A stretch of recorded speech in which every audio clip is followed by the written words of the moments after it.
တမိုင်းဝင်ဆီမီဖိုင်နယ်အင်္ဂလန်နဲ့အာဂျင်တီးနားမင်္ဂလာပါဘောလုံးဝါသနာရှင်များခင်ဗျာကမ္ဘာဖလားရဲ့အမြင့်ဆုံးအဆင့်ကိုရောက်ရှိလာခဲ့ပါပြီ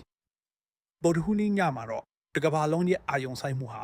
အင်္ဂလန်နဲ့အာဂျင်တီးနားတို့ရဲ့တမိုင်းဝင်ဆီမီဖိုင်နယ်ပွဲစဉ်စီမှာအပြည့်အဝရှိနေမှာပါ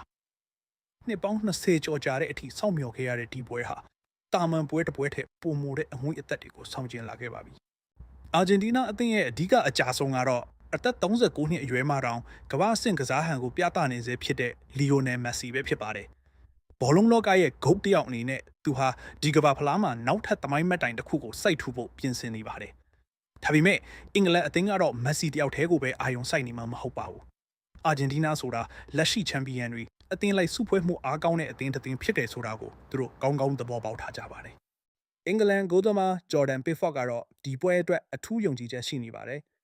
မက်ဆီကိုပဲအမြဲပြောနေကြပေမဲ့ငါတို့အသင်းမှာလည်းထူးချွန်တဲ့ကစားသမားတွေခိုင်မာတဲ့ခံစင်းနဲ့အသင်းလိုက်စီးလုံးမှုရှိတယ်လို့သူကကြောင်းဝါလိုက်ပါတယ်။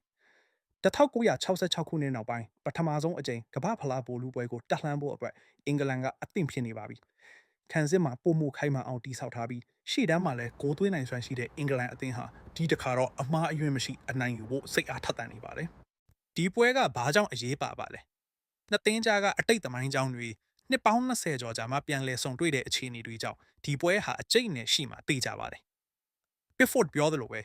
ဒါဟာကမ္ဘာအကောင်းဆုံး၄သင်းတွေကတွေ့ဆုံမှုပဲအငွေ့အသက်တွေကတကယ်ကိုထူးခြားနေမှာပါတဲ့။ဘသူဝဲရှိကရောက်နေပါစေအင်္ဂလန်ကတော့အနိုင်ရဖို့အတွက်သူတို့ရဲ့အကောင်းဆုံးပုံစံကိုထုတ်သုံးသွားဖို့ပဲရှိပါတယ်။ကဲဘောလုံးပရိသတ်ကြီးရေ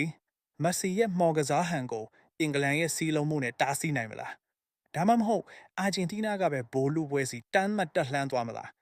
ဗုဒ္ဓဟူးနေ့ညမှာတော့ကွင်းထဲမှာအဖြေထွက်လာပါလိမ့်မယ်။ဒီပွဲအတွက်ပရိသတ်ကြီးကဘယ်အသင်းကိုပို့အားပေးနေပါသလဲ။ကွန်မန့်မှာဝင်ရောက်ဆွေးနွေးပေးသွားကြပါအောင်ခင်ဗျာ။ကျွန်တော်တို့ရဲ့အားကစားသတင်းကဏ္ဍကိုဆက်လက်အားပေးကြပါအောင်။အားလုံးပဲကျေးဇူးတင်ပါတယ်။